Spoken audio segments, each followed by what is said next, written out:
You're listening to The Bob Dean Show, only on LA Talk Radio.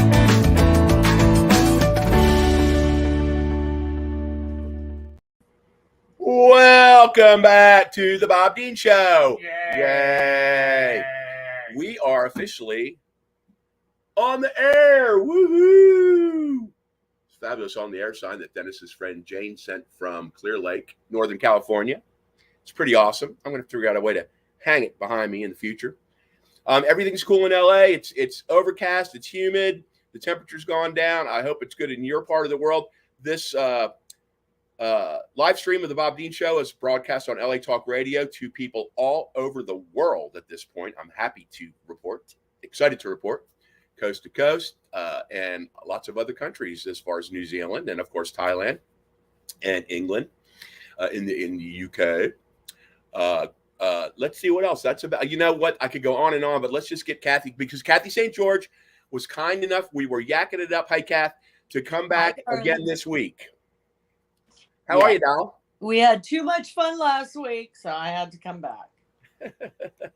It's good to see you. It's great. As usual, your hair looks fabulous. Thank you. I just got it done by my hairdresser. She's your hairdresser. You know, that's so South Florida to talk like that. So it's me.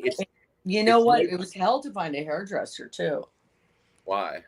I don't know. I mean, it's hard to find. It took me 2 years to find a good dry cleaner, but now I'm so in love with it. I go hang out there. At your dry cleaner?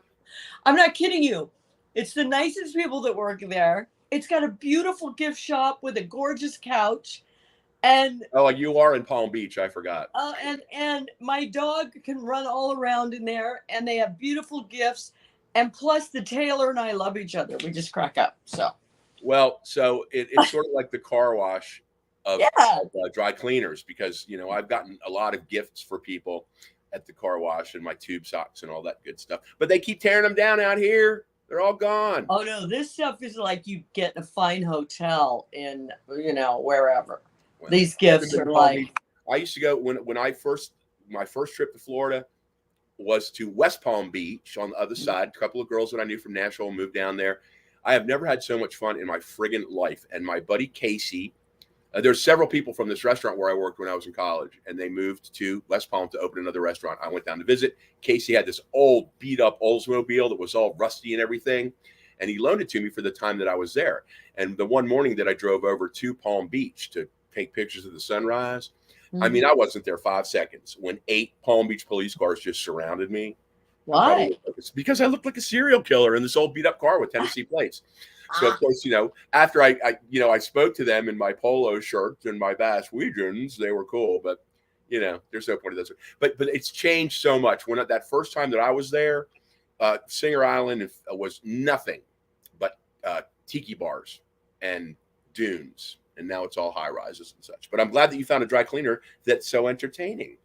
Oh, it is. I have fun there, actually. I want to bring this up now before I forget, and then we're going to get on talking about your boobs and such.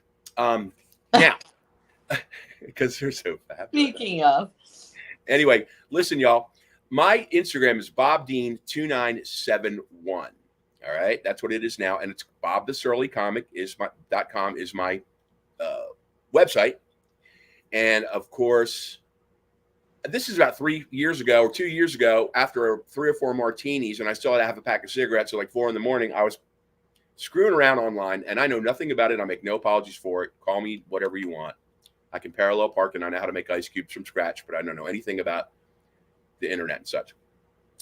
Bob Dean, in lowercase, Bob Dean at 2299. Okay. That was my it's an existing Instagram that has all of our old shows on it. They're also, if you go to YouTube and put in Bob Dean at 2299, all these shorts that I did, short Bob Dean moments and all that sort of thing. And it's hilarious because it's all the ones that we did that Sammy put up on YouTube. So y'all can go there for the time being, and I'm going to find myself some person that's like under 25 that can help me, if it's even possible, to merge those two together on Instagram. I haven't been able to figure out how to do that either. I have to. Well, just remember Bob Dean, lowercase, Bob Dean at 2299. Write that down. No, at Bob Dean. It's Bob Dean at? No. All right, wait a minute. Here we go On with the YouTube, yeah. it's at Bob Dean 2299. Okay, sorry. Just scratch everything I said. It's at Bob Dean 2299. So scratch the Bob Dean at, put the at in front, lowercase Bob Dean 2299 if you even want to go there after all this. So I'm anywho, on it, so you better go because I'm sure I'm. well, I just wanted you to know that so you could go and look at all the things we did in the at the Ruby studio over there before. I It know. was fun and we had a good time. And Sammy Dennis likes to do Sammy's signature pose. Sam Funio, you better be watching up there in New York. Zach Herndon. And of course, Dennis is here with me now, and you and all the originators of this fine podcast that I love doing. Want to plug the LA School of Comedy, 1835. Wait, it's on the corner of Santa Monica and Westwood. Open mics Monday, Wednesday, Friday night. Friday nights, especially Gas Sunda Kronquist, my comedy mentor and good friend, is the owner and instructor of this outrageously fun and fine comedy school. But open mics, everybody's welcome. And 10835 Santa Monica Boulevard in gorgeous Persian Westwood. So keep that in mind as well. So what's going on since last week? We were talking about Kathy, as most of you know, was the Playboy Playmate centerfold. Woohoo! We were just looking at you. And you're still as hot as you were then back in 1982. Thank you. You're welcome. I wish I still felt as good. I mean, my X-rays look like shit, but I'm glad the outside's holding up okay. Right. It's like Billy Crystal said. It's not how you feel. It's not how you feel. It's how you look. That's And right. you look You look marvelous. You know, I was talking to some. I hate to refer to people as young people and all that, but that's what we got to do now. Or younger folks. It's not. They've never heard of that video. Billy. They don't even know who Billy Crystal is, which is fine. I mean, you know, it's to everything turn. You know. Mm-hmm. But dang, that video. If y'all have never seen it, you need to go to YouTube and type in Billy Crystal. You look marvelous. It is outrageous and funny. It really is. I use that a lot. I actually use that a lot. When somebody looks really good in a photograph on Facebook or something, I write, you look marvelous. Marvelous. Fab. Exactly. I'm telling you, man, this getting old shit sucks. It ain't for pussies. Getting old ain't for pussies. Especially when that gets old too. I got out of bed for the fourth time to take a little tinkle at about 4:30 this morning. And I'll be damned if I didn't get out of bed and just like go, whoa, and fall back onto the bed. Damn, man, this is getting embarrassing. I'll never be able to have more than 4 or 5 shots again when I go out because of the odds that I'll fall down or something. I have a really high bed too, so it's kind of scary. I know. I've sat on it before and it's gorgeous. It is high. It's like one of those old Victorian things. I know. I can't figure out how to make it lower, but my dog has to have a stool. Of course. Well, all you got to do is get some little ask your dry cleaner who they can recommend as a personal builder and have a little staircase, so you can wear your negligees and make videos of you walking up to your huge palatial bed. That's cool. It's a great bed. I'll probably trip over the staircase and break a leg. So okay, for those of you that are, I'm sorry to interrupt. This is my first green screen, and it is coming down. It's all the way down, all the way across. All right. Well, we're just going to let it go. We're just going to keep going from here. Sam, I'm sorry about that. You never know what's going to happen on this show. Oh, well, it's fun. Oh no, I just fell out. Well, the dentist took it down off the wall because it was coming down anyway. So I have to. It came off all the way. Yeah. Okay. So I'm sitting still, but now my mouth is not keeping up. Yeah, that's been going on for a while. Has it going on for a little while? This is out. This is hilarious. Hello. Oh my God! It's going to keep plugging along. I don't know what the hell's going on here, but at the Bob Dean Show, it's always fun. Yay! So I want to, since we never really go in any kind of certain direction. I know for those that are just tuning in, thank you. But yeah, this is the Lord in heaven is telling me not to yap so much. But there was this. This is completely changing the subject for a moment. Yesterday, there was a 30-person flash robbery at the Glendale Galleria or somewhere out there. And 30 looked like teenage men went into whatever store it was, took $300,000 worth of merchandise, and just ran out. And I got to tell you, I was cracking up because 3 or 4 of these guys must have weighed 400 pounds. They were kids. And they were like going, like friggin' Oompa Loompas, you know, but they still got away. And I was like, dang, girl, if they can do it, you know why? Because security guards at malls are not really qualified to. Well, they're not.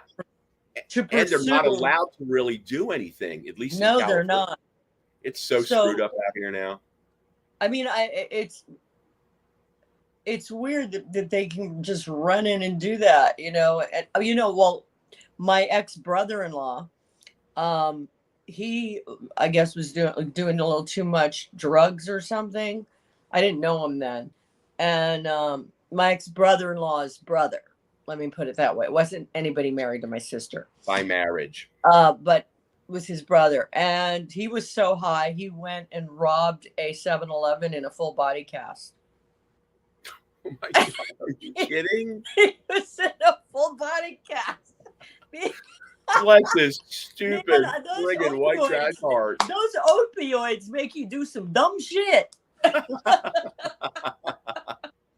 Oh he just say he went to jail. Because he couldn't outrun so fast. Did you ever follow that show, Mom? I love that show. It's hilarious. And when what's her name, Christine came on in the last couple seasons. I love her. She is hilarious, man. But her crime was how she ended up going to prison was she robbed an Outback Steakhouse and she was high as hell on police eat free night.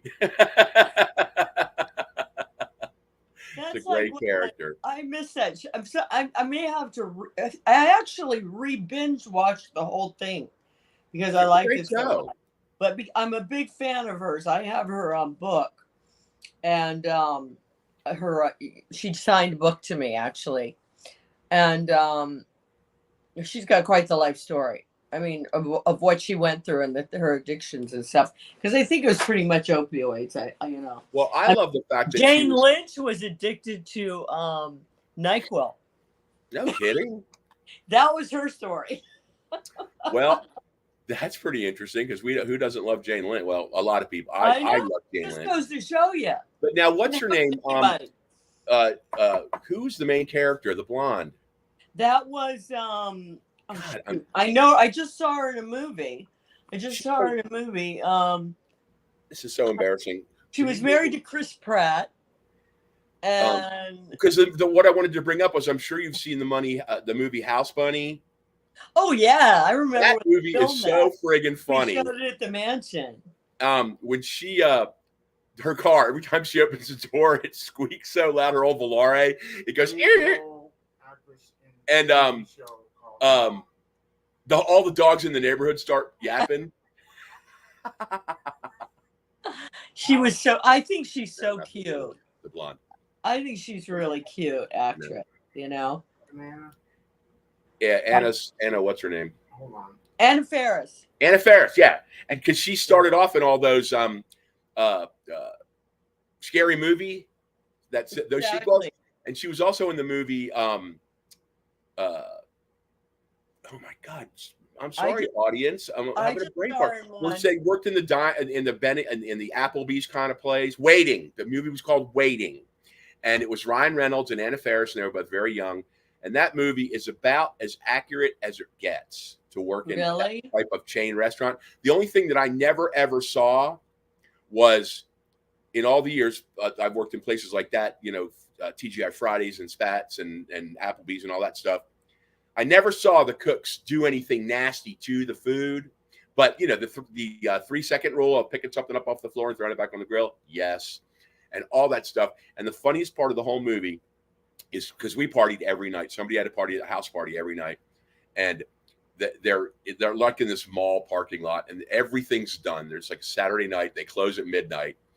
There's one server, the bartender, the guys in the kitchen have everything done, and they're leaning against. I mean, it's clean, perfect. The hostess is up there, and they're all like watching the seconds go by on the clock. And at like 3 minutes to 12, this car pulls in the lot, and the hostess, there's not another car. The hostess is like, ugh. So this couple comes in, and the guy's like this jock dork, and he's like, "Are you still serving?" And she's like, "Well, we close at midnight." And he's like, "Well, we have 3 minutes."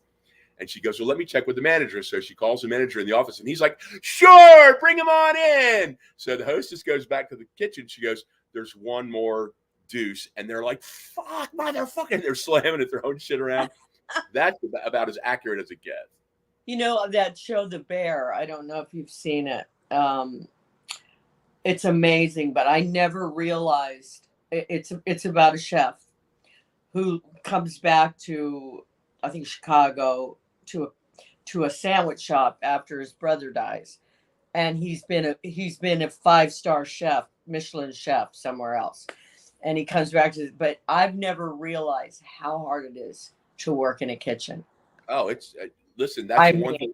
I've done everything from scrub toilets to be a general manager. I've come close a couple times to owning my own spot on Miami Beach, which I'm glad I didn't.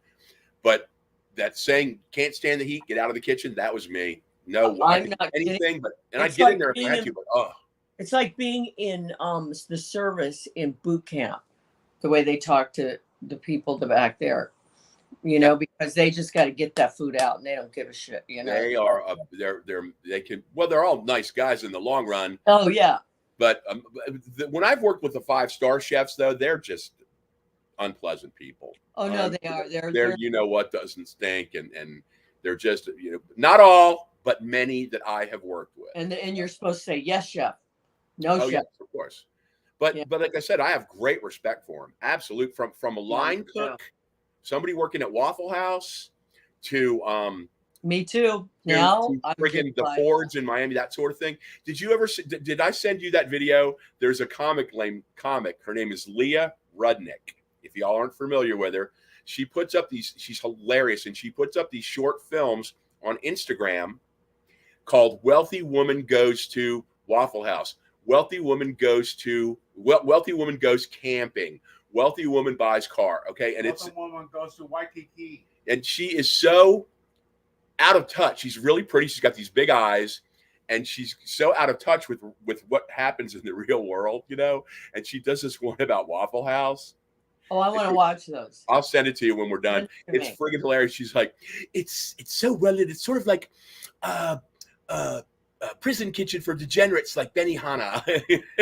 Like Benihana. No, it's a Benihana for degenerates. Anyway, but yeah, she's hilarious. And there's also another guy that I sent videos to. What's his friggin' name? Man, I got to stop bringing up shit when I can't remember people's names. He's a great comic. I've gotten like that lately. When I just saw when you brought up Anna Faris, I just seen her in an Uma Thurman movie where Uma Thurman's a superhero, and I just saw it, and it was gone. And I used to be so good at that. Well, see, that's why we should get together before we get on and write down notes so we know where we're going, because I don't want people to be like, that guy is such a fucking idiot. Basically. What I used to bringing up these people that you can't remember their names. Trivial Pursuit, when I used to play that a lot, and also I used to play Scrabble to the computer every night before I went to sleep. I would play games of Scrabble, like 3 or 4 games. I got so good and my mind got so quick that I could beat people by 300 points. No kidding. Yeah, I mean, because I was getting 7-letter words all the time. Well, that's something, I guess I need to start taking that brain supplement and reading more and all that sort of thing, because my brain. We just have to exercise our brains more, Yeah, exactly. And our asses too. We used to, back in the bad old days in Miami in the 80s, where I tell people the movie Scarface was entirely accurate. And I cannot believe I'm not dead or in a 12-step program, because those days are way behind me now. They're way behind. I think I did coke at a Christmas party, not last Christmas, the one before. Somebody's like, "Hey, some blow? And I'm like, yeah, sure. I haven't done it in ages. So I did it. And I was like, it's just gasoline. It was so not even worth it. But the point of me going into that is that we used to, after work, we'd do like the house party thing at somebody's house, and we'd play Trivial Pursuit. There'd be like 4 teams, and we would just be like, and we would play for hours until like 9-10 in the morning. Oh no, I did that too. I love that game. I did that too. I played that games with one night on New Year's Eve. I played it with Liza Minnelli and Treat Williams and all these people. I still kick their ass. I still kick their ass on anything to do with the movie industry, and they were all in it. Treat Williams passed away not too long ago. That was tragic. It was sad. Can you tell us your Liza Minnelli story? That's a great story, please. Which one? The one where she was taking a shower or something. She killed. Well, she made me go in and watch her take a shower while she was getting ready, because I had been up all night and I was still at her house, and she made me stay for dinner, and I was still in the closeout on the night before, and it was Rex Harrison and his wife coming for dinner, and Amy Irving, and I had to watch her take a shower. I had to sit in the bathroom, and I think it's because she was afraid her husband would hit on me, because they were both flirting with me. So it was like I had to stay in the room with her. Do you remember when she married? She's really nice. I'm sure, and she was hilarious on Arrested Development. Oh my God, yes. She was freaking hilarious. She pulled the woman across the hall, the socialite that was all screwed up.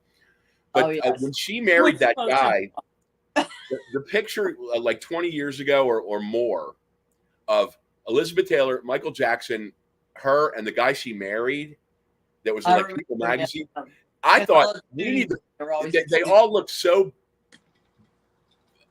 bad that I thought this would be a great T-shirt, because they all look just so ridiculous.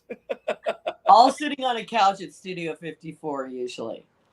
My God. And Elizabeth was big then. She was big, and I shouldn't talk, but yeah. And little Michael Jackson was always so little, so he just made them all look bigger. So, was he a small guy in real life? It wasn't that he was short. He was just fit, very lean, because he danced a lot. Yeah. In his routines, and stuff. He was very good friends with my girlfriend, and I have a picture of them together at studio. And she saw him like a month before he died at his dermatologist, and he was saying how fit he was, because actually Lou Ferrigno was actually working, training him to go on tour to get him really fit. No kidding. Yeah, and he goes, look, I actually have a 6-pack. I've never had a 6-pack. And he was really excited about this tour, so it's really a shame. Yeah. What a tragedy. Despite whatever accusations and this or that, nope, I wasn't there, and I'm not defending him, but he was such a talent. Well, I found him to be very nice, and but he never had a childhood, really. I mean, he had to grow up pretty fast. Yeah, and his father was damn strict. I think that he loved to be around children. I ran into him at Disneyland once with my girlfriends, and he had a bunch of kids with him holding. He may have even had a monkey. I don't know. Only he could get a monkey into Disneyland. And I remember he came up to us because he loved my girlfriend's. He loved my girlfriend's jacket. He goes, I love that jacket. So, and it was New Year's Day, because I was sober for a long time, and I always felt that going to Disneyland was best to go on New Year's Day when everyone was home with a hangover. That's brilliant. I bet it was a good day. Huh? On New Year's Day. When he got out, when his trial for his estate, whatever, but when he got out of the limousine in pajamas, I swear I was like, am I seeing this right? What did he do with? Where was he? He was for the Neverland, when he was with all this sort of thing, And one of the days that he went to trial, he got out of the limousine in his pajamas. Oh, I would have done that. Why not? In fact, I used to say when I went to a program, I was in program for a while, and also even doctor's appointments that are too early for me now, I tell them I'm coming in my pajamas. I don't want to go anywhere too early. Well, I go to Ralph's in my pajamas, and I'll go out if my car is not in the garage in back. If it's on the street, I'll go out there in my boxers. I don't care. You know, Marissa, who lives across the hall, she's a sweetheart. She's going to be on the Bob Dean Show. Yay, at some point. She's an actress and a model, and she's a sweetheart. And she also was Pam Anderson's body double in that unofficial movie that Pam Anderson hated. Not her documentary, which was great. The point is the one that the other people did, the one with the actors in it. Because Pam Anderson, not Lily Rose. She's English. Yeah, she's great though. Great act. She was very good in it. Because the Mirror, you know, that horrible tabloid in England. Oh yeah, Sun or whatever. One of the reporters was following. One of the reporters was following her around, and she had no idea. She thought it was like a stalker because she's got a big following on Instagram and all that sort of thing. She's a real sweet kid, but she's very attractive. And she had only lived here for a couple months, so we knew each other to say hello. But because we're pretty tight, we're real close right now. She's like my little niece. Anyway, she comes over and she goes, "Look, this guy's been following me everywhere. I think he's a stalker." And so we go out, we walk down to the end of the driveway to Stoner Avenue, and he's sitting in this car, and she goes, "That's him, that's him." And then he gets out of the car and he starts walking toward us. So I'm like, "You go upstairs." So I walk up the driveway to the landing, and he stops, and I'm like, "Sir, you need to just back off. She doesn't want to speak to you." He's like, "But I just want to say hello." He didn't identify himself as a reporter. And I said, "Look, man, she doesn't want to speak to you." And he's like, "But I'm not leaving." And then Dennis, out of nowhere, is up on the second floor thing with this. I can see it from here. I wish I could step out and get it. It's this monkey wrench that belonged to my great grandfather. It's red and it's like this big. And Dennis is in a wife beater and his boxers. And I'm trying to be all diplomatic, going, "You need to please just step back." And Dennis is like, "Get that beep out of here. I'm going to come down there and bash in your head." And the guy's like, "Well, oh, that's not very nice." And Dennis is like, "Well, you're not, you know, you need to leave her alone," and all that sort of thing. And then he did leave, but then we found out he was a reporter, and you know, well, yeah, because the reporter being hounded like that. But I had stalkers. I had one in 2009 and 10 when MySpace was new, and I used to do a lot of appearances, signing autographs at Comic-Cons and all that. But so he always knew where I was. He lived in Berlin. And it got to the point where the FBI took the case. Wow. And he was actually, they finally arrested him. He had a bag with rope and tape, and he knew where I lived because an attorney got him the information. But I've had two stalkers. One of them ended up being deported for life, which only a terrorist gets deported for life. Usually they can only deport you for 10 years and then you're allowed back in the country. He got deported for life because they said he will never get better. He has an illness called erotomania. The second one I had was in LA when I was living at the Langham. But the thing was, one night I was walking home from a restaurant. It was pouring rain. I had my dog and I had a gallbladder, like a stone or a tack or something, you know, and I literally got so sick, I fell down on the sidewalk, laying there in the rain, trying to cover my dog. And thank God I had a stalker, because the stalker pulled up and saw me. And I actually let him put me in his car because I had no way to get home. I was in that much pain. And he helped me get in my apartment building. So thank God for that stalker. I'm saying, are you still in touch with him? Behind me and saw it happen. You know, I can't imagine how terrifying that must be, to know that you can't do anything without somebody knowing where. He would sleep outside the Langham, which unfortunately wouldn't have stood out too much. And you know what's because that bad? building was spectacular. I know. I miss it so much. It's like I live here. I miss that place so much. This place does not get I would my. love to live in that building. It's like stepping back in time with the grand piano and the fireplace and all that. I know. But it's just so central. It's, the traffic, it's trying to get anywhere at any time of day except early morning or 3 o'clock in the morning is such a hassle to get over there. Oh, I actually found it easier to get places from there. Wilshire was actually easy to drive, and 6th. I took 6th. I had no trouble much less than living on the west side. Well, for those that aren't familiar with LA, because traffic's gotten to be so out of control everywhere anyway. But in Los Angeles, you have to know like secret ways around. Yeah. Like I have this great, and honest to God, it is the best kept secret in LA. And there's some few people that know about it, but it can get you because you know that on Olympic, Pico, Santa Monica, and Wilshire, the 4 main boulevards heading toward the 405. You can, it starts at about Bundy, and it's just, bumper to bumper, inch on all those boulevards, right? Yeah, Bundy's pretty rough. But I'm not going to tell everybody here, but it has to do with coming out by the New Art Theater. So you take side streets all around like this, and you end up coming out between the New Art Theater and the tile store right there at the 405. You turn right, and then boom, it cuts 45 minutes off your drive time. Well, that's great. It's really weird. I know this is off the subject again. Back to the stalker. Is what's hard for people now in the industry is that we used to have a law called the Rebecca Schaefer law. Like that was such a horrible. That sweet young girl, her career just starting. My sister Sam was the name of her show with Pam Dauber. And anyway, go ahead.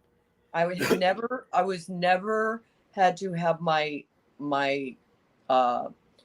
home address on my passport or my driver's license. I was always allowed to use a one of those paid mailboxes, and I was allowed to do that. Whereas you're not allowed to do it. You have to have your home address. But the Rebecca Schaefer law protected anyone that was in the public, that was a public figure.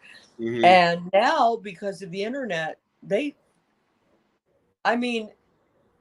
put places you might go stay just for a week, and it'll put it down as, and people will know that you've stayed at this hotel.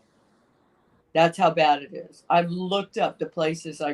That's outrageous. I've got friends that have gotten mail for me from fans just because I stayed at their house a week, and I didn't even get mail at their house. That's crazy. That's how much you're being watched. It's outrageous. I'm so glad I'm going to be dead in 20, 30 years. My sister lived in Key West for many years, and Key West, as you know, is this big. Okay. I love Key West. I loved it. Fortunately, I lived in Miami. This is in the early to mid 80s. She lived there, and I lived in Miami, and it hadn't been overdone yet with resorts and all that. It was still pretty much conch republic. Yeah, it was fun. And so I would, 3 pairs of briefs and 2 pairs of cutoffs and 4 T-shirts, and I was down there. I'd never stay more than 3 days because I'd go crazy on the island. I'd be like, I got to get back to carbon monoxide and noise. Because you're used to such, especially Miami had quite a nice scene, Oh, it was a complete. And my sister would only come to Miami twice a year to see her gynecologist and to go Christmas shopping. And she'd be up in Miami, and she'd be like, I got to get out of here. But she lived in Key West for many years and had a wonderful time. But she had a stalker that she knew who he was. He was a married man. They were friends, and they had a daughter. And they would socialize, and because he would really come on strong, then he would disappear for a few months. Then he'd come back for a few months, and she was certain she knew who it was, but she wouldn't report him because she's like, "What if I am wrong? I don't want to ruin this man's life and his family." But he used to she ran this little. She worked for Key West Seaplane, booking and that sort of thing. What a life. And she would get there like 5 minutes after she was supposed to be there, and the phone would be ringing, and she'd pick it up, and he'd be like, "You're late," things like that. And he broke into her. She had this groovy apartment, and he broke into the apartment and cut all the nipples out of her bras. Oh my God, I would kill someone. No, she rode a motorcycle, a little Honda, and one day it just stopped in the middle of the boulevard. And when she got it to the mechanic, he pulled a pair of her panties out of the gas tank. Oh my! And it was just, God. I mean, it was just reoccurring. So I just can't imagine how terrifying it would be to not. Yeah, you can't hide anymore. Mm-mm. I mean, nowhere. I mean, I didn't even have, utilities go to my home. Everything went to a PO box. Usually, you had to use like a mailbox, etc. Because if they know it's a PO box, if the stalker sees it's a PO box, then they'll research to find the real address. My stalker actually went to my PO box and hung out outside waiting for me to come and get my mail. Wow. So, but the thing is, but luckily I lived in Little Italy, and I lived in a small building, and it was all Italians, and they look out for you there, boy. And I when I got back, when I found out from the FBI that he was in New York looking for me, and he'd actually been in my hallway, and there's only 3 apartments on each floor. I mean, it's a very small building. And luckily, the guy across the hall was the FBI, and the guy next door was my landlord. So, but they told me, and I couldn't go home. I had to go stay at a friend's until they actually arrested him. But did you have to go to court and that sort of thing once they arrested him? Yes, I had the U.S. attorney as my attorney. And what was it like to be in the same room with this person? I mean, were they like staring at you the whole time, or? Actually, he didn't look at me, and he'd been in jail they'd held him from the time they arrested him. They held him for at least 7 or 8 months before there was a court case. And I told the judge, I said, listen, I actually was crying a little bit because I was upset, because I felt sorry for the guy, because he did have an illness. And it's an illness. It's like a wolf that imprints on another wolf and can never, a wolf is, once it imprints, it never imprints on any other wolf. Mm-hmm, mm-hmm. Well, that's what this illness is. It's called erotomania. You actually imprint on someone, and you can never take that away off of them. What kind of fresh hell is that? And I mean, I've watched. Actually, there was a Criminal Minds about it. If you read about it, it actually exists. Mm-hmm. And plus, when you talk to them, they see you talking to them, and to them, you're saying, "I love you," and his family thought we were engaged to be married. That's why he kept coming out from Berlin. They thought we were engaged because his family thought you and this guy were engaged. Because wow. I mean, so I said, I think he served his time here, but I think he shouldn't be able to contact me by internet or anything. And I also think his family should make him get professional help, because he's never going to be happy. I mean, to realize that this man's going to go, and plus he loved coming to California. He loved coming to Chicago. He loved traveling to the U.S. He wasn't the brightest guy, and he didn't change his clothes a lot, so you could smell him before you saw him. But to know he could never come back, it upset me. The whole thing, I was disturbed by it. I was afraid of him, but I was also afraid for him. So it was weird. But I mean, because he's interrupting your life in a terrifying way, but at the same time, but exactly, you are a human being enough to try and understand that he's got this outrageous medical condition that he can't control. It broke my heart. And the funny thing is, it was on Criminal Minds. There's this show, and it was a security agent. He was hired to watch this very wealthy guy's twin daughters, and he ends up falling in love with one, and he kidnaps one, and he kills her, and then he kidnaps. I mean, it's just real serious. This is a real serious illness. Mm-hmm. But I remember going to see my FBI agent, who they are not fun at all. They have no sense of humor, nothing. And I would have to go meet with her. And I said, "You didn't by any chance see that Criminal Minds last week?" She goes, "Yes. And I thought of you." But I remember going to do autograph signings in Pittsburgh at a really, really fun comic book convention. And I had to have 4 FBI agents with me. And they came in plain clothes. And I felt so stupid that they would have to do this because they have to come to a Comic-Con, you know? And I just felt really stupid that these FBI guys had to come to this Comic-Con. And you know what they said? This is the most fun job we've ever had. We have had so much fun. We have had free pictures taken with all the celebrities. We have gotten free gifts. And I mean, because the celebrities were told who they were. Nobody else knew who they were. But the guy that owned the Comic-Con, he goes, boy, you get more free people in than anybody I know, because they had to let him in free, you know. So but I had FBI agents while I'm signing autographs at a Comic-Con, and they said it was the best. They thanked me. You've had you have such a fun and exciting life. It's been colorful. Oh, and it's this is just another chapter coming up now that you're in Florida. I As know. we get down there, forget it. We're going to go down to Miami Beach and just. I Well, I don't even know if anybody goes to Miami Beach anymore. Huh? I might move down there. No, you don't want to go to South Beach. No I offense, don't. to my I'm friends. packing up this place because it's too big. Dania is somewhere cool to look. That's where I used to live, but Del Rey is close to you. Well, I love Del Rey. Yeah. But it's I pretty mean, the problem is it's a seller's market right now, and it won't be a buyer's market for at least another year and a half. Well, you got to do. So I would have to sell and then wait it out and then shop a little bit, maybe in a year and a half, because I don't want to spend like the girl that is a friend of mine that I know here that watches Maybelline for me. She bought her place 17 years ago in this building, and she paid as much as I did. No kidding.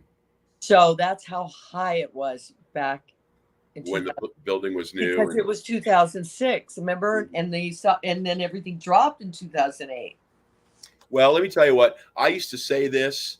You just reminded me because, you know, I'm sorry I put Dennis through this and all, but that situation with losing my house in that flood and no cooperation from anybody. Wells Fargo home mortgage, if you're even still in existence, you suck. So Anyway, He swallowed. as well I'm as in a lawsuit myself.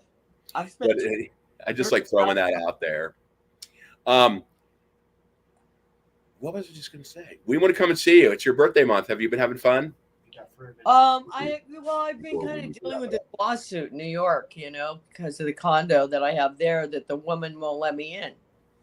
So I've been dealing. I've been with wanting to that. ask you about that, but I figured, you know, we've been wanting to find out how it's going with that, but you know, it's one of those situations where we'd rather you just bring it up instead of going, "What's happening? What's happening?" And we want to have fun stuff anyway. It's I still haven't got in it, and I'm paying basically what she's trying to do. They're trying to keep me out of it long enough to where I can't afford to pay for it. That's why I have to sell this one because I'm paying for that one too, and they're not letting me in it. And I'm paying $2,000 a month and so $5,000 a month in rents. And when I can't go in, and I can't sell this one until I can get in that one. And so they figure if they hold it out long enough, and my attorneys are through $25,000. So they figure if they hold out long enough that I'll have to sell it. And if I have to sell it, their daughter gets 25% of the property value. Oh my God. So I shouldn't say this on the Bob Beach Show. Yay. But listen, I'll go up there. I just want to go up there and bitch slap her. well, For I treating think you like I this. think What the a guy friggin' my friend's attorney that wrote the trust, I think he is the one that's the evil one, and he said, "I'll be your It's attorney." The attorney wants to suck the And money out of she did- everybody. And he can. she had no idea he wasn't letting me talk to her. She had no idea that I couldn't call her. I wasn't allowed to speak to her. That Are was you? breaking the law. And first of all, let me rephrase this. I would never go and bitch slap anybody because I just said that on my worldwide live stream show. But never would I ever really do that because it would be. Oh, seen my out of- sister has bitch slapped somebody so fast. Are you in communication with her now on any level? No, I can't. I'm not allowed to talk to her. He told me Well, now he's quit being her attorney because he knew he'd never get paid because I'm the only one that can pay him. See, he was running up a bill with her thinking I would cover her bill, but I won't cover her bill. Hell no. I have someone I'm not very close to anymore, but we used to be very, very close. And she and her brother, it's only one brother, and they don't get along at all. And her father, who was a swell guy, he was a man of means. And it took, because she and her brother were so headstrong, and the lawyer he must have sucked $500,000 out of there, $500,000 or more out of their inheritance. I think she's a much nicer person, and he's the one that's been misguided. He's been guiding her in the wrong direction. Right. She probably doesn't even understand how badly you're being treated. And I mean, thousands and thousands of dollars. That's why I have to move out of this apartment, even if I don't get the other apartment, because I can't keep paying for both of them at the same time. Because even though they're not letting me pay for that one, at the end of the day, even when at the end of this trial, I'm going to have to pay all the back, even if they sell it. I have to pay all the back rent. And well, it's $10,000. One of us needs to hit that stupid lotto or Mega Millions or whatever. I guess somebody in Florida won that 1 billion, 1.5 billion. I mean, give us a break. That shit should be split up. The secret is I gotta go buy the ticket, and I keep forgetting. It reminds me of a joke. The blonde's praying to God. She goes, God, please let me win the lottery. I need the money so bad. And the next day she prays, God, please, can you help me win the lottery? I have to feed my children and I'm so broke. And the third day she goes, God, please help me win the lottery. And the voice goes, buy a ticket. You were okay, asking about Dennis, my time again. We have 3 minutes. Okay, you're asking about my birthday, and I went ahead because I haven't done anything nice for myself. I haven't even gone shopping. I gotta go shopping because I haven't shopped in years. I got a room at the Hilton, and Jamie's coming in. Jamie. Oh, it'll be great. You two will tear up that town. And it's just going to be a couple girls, because I don't have It's going to be great. We'll be there in spirit. Yeah. So we're lots of pictures. Stay at the hotel and drink by the pool and stuff. That's all you need to be doing. That's the only time I'll ever drink a pina colada with Myers rum is by the pool. The only time I've had a pina colada is at the pool. You need a frozen pina colada, and you insist that they make it with Myers dark rum. Floater. You have to have the floater on Oh, top. hell yeah. Extra rum. I need a pool so bad. All right. We have 2 minutes. So is there anything you'd like to tell your fabulous fans? Thank you all for tuning in to watch the lovely Kathy St. George, who will be back again, not next week, but she will be back soon. Yeah.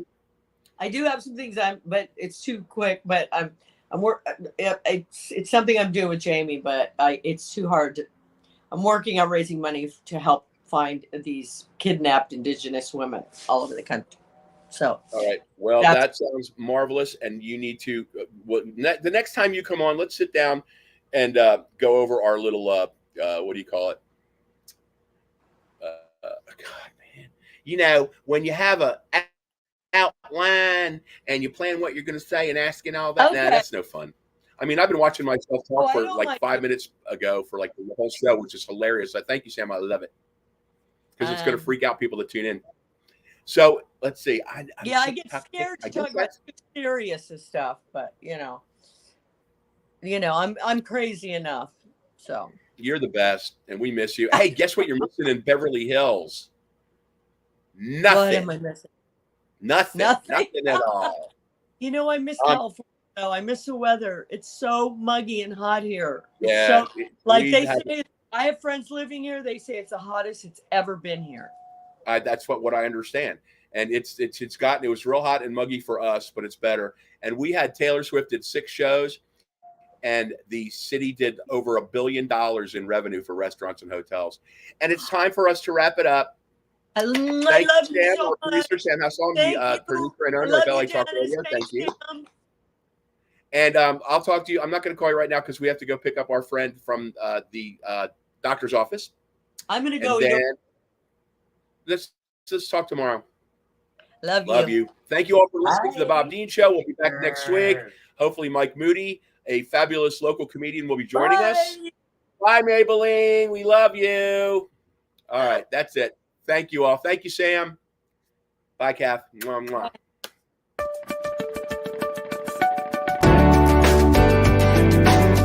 You're listening to The Bob Dean Show, only on LA Talk Radio.